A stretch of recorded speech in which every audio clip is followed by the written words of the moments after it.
এখন যেহেতু পাওয়ার ভাই নেই, যদিও উনি প্রেসিডেন্ট আছেন, এখনো পদত্যাগ যেহেতু করেননি, বিসিবি দুইটা ইলেকশনে কিন্তু আমি ইলেকশন করে জিতেই বোর্ড ডিরেক্টর হয়েছে। ওয়ার্ল্ড কাপটা হবে কিনা এটা করতে, কারণ অনেক দেশের হয়তোবা তারা রেস্ট্রিকশন দিয়েছে, ট্রাভেল রেস্ট্রিকশন দিয়েছে। মানে বিসিবি তো কারোর প্রাইভেট প্রপার্টি না।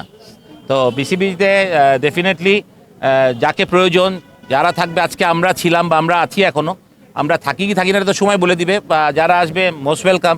কারণ এটা তো আমি তো সারা জীবনের জন্য বিসিবিতে দিও মানে আমার চাকরি না তো এটা।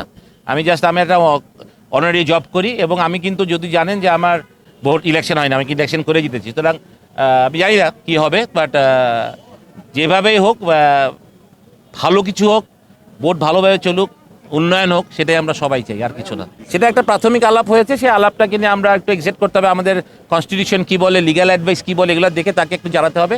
তারপর হয়তো উনি ডিসিশন নেবে, ডিসিশন নেবে করতে হবে। না, কোনো যোগাযোগ হয়নি ওনার সাথে এখনও, জানিও না উনি কোথায় আছেন, সুতরাং বলতে পারবো না।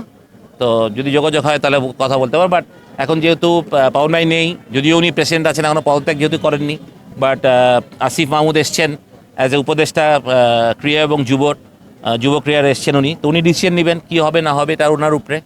উনি যোগ্য ব্যক্তিকেই তুলে নেবেন, অবশ্যই সেটা ওনারা চিন্তা করবেন কে বাংলাদেশ ক্রিকেট, ফুটবল বা অন্যান্য স্পোর্টস যে ডিভিশন যারা আছে, কারা লিড করবে, কারা ডোমিনেট করবে, বা কারা এটাকে সঠিক পথে নিয়ে যাবে, সেটা ওনারা চিন্তা করবেন। এটা তো আমাদের তো বলার কিছু নাই। আমরা একটা ইলেক্টেড বোর্ড, সেই ইলেক্টেড বোর্ডে কী হবে এটা সময় বলে দেবে আসলে। না, হি ওয়াজ ভেরি ভেরি পোলাইট। আমি মনে করি দারুণভাবে বুঝেছেন জিনিসটাকে, উনি নোট করেছেন, এবং আমি মনে করি পরে একটা প্রেস কনফারেন্সে যেটা আমি দেখলাম, এবং উনি কিন্তু এটাতে খুব আউটস্ট্রেচ বলে দিয়েছেন কী করতে হবে। যেহেতু এটা সামনে, যেহেতু এটা আমাদের আর হাতে নাই, বিসিবির হাতে নাই, এটা এখন যেটা হয়েছে এটা হয়তোবা সরকার পর্যায়ে চলে গেছে। ওয়ার্ল্ড কাপটা হবে কিনা এটা করতে, কারণ অনেক দেশের হয়তোবা তারা রেস্ট্রিকশন দিয়েছে, ট্রাভেল রেস্ট্রিকশন দিয়েছে। তো সেটা তো আর বিসিবি না। আমরা লজিস্টিক্যালি বলেছি যে যেই সাপোর্টটা মাঠ লজিস্টিক যেটা সেটা বিসিবি করতে পারবে।